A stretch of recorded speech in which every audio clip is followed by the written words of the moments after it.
ថ្ងៃនេះខ្ញុំសូមនិយាយអំពីសេវាកម្មដែលខ្ញុំជ្រើសរើស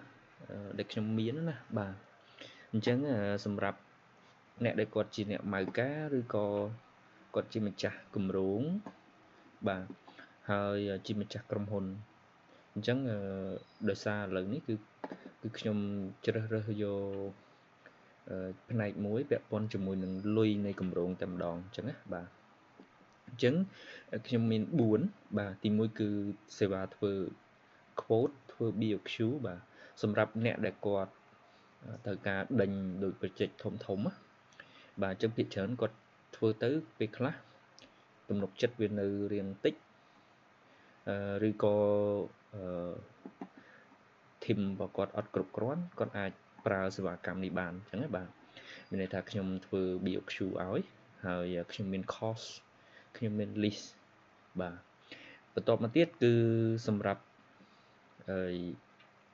អ្នកម៉ៅដូចគ្នាឬក៏ក្រុមហ៊ុនសាងសង់ពេលខ្លះគាត់អត់ទាន់បាន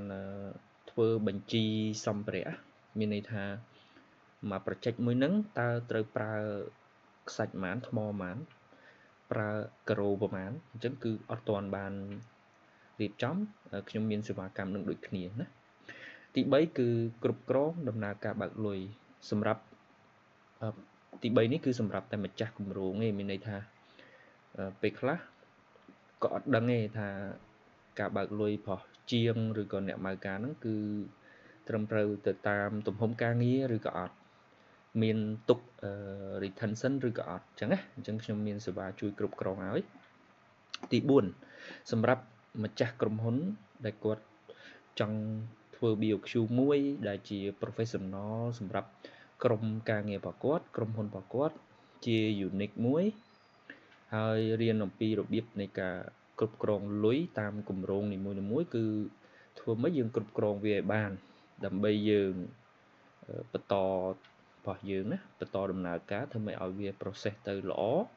យើងគ្រប់គ្រងលំហូរលុយយ៉ាងម៉េចយើងអាចស្មានបានថាមួយខែយើងចាយលុយប្រមាណទៅលើគម្រោងមួយណាអញ្ចឹងពេលដែលយើងដឹងមុនយើងងាយស្រួលនៅក្នុងការគ្រប់គ្រងលុយបាទអញ្ចឹងខ្ញុំមាន4សេវាកម្មហ្នឹង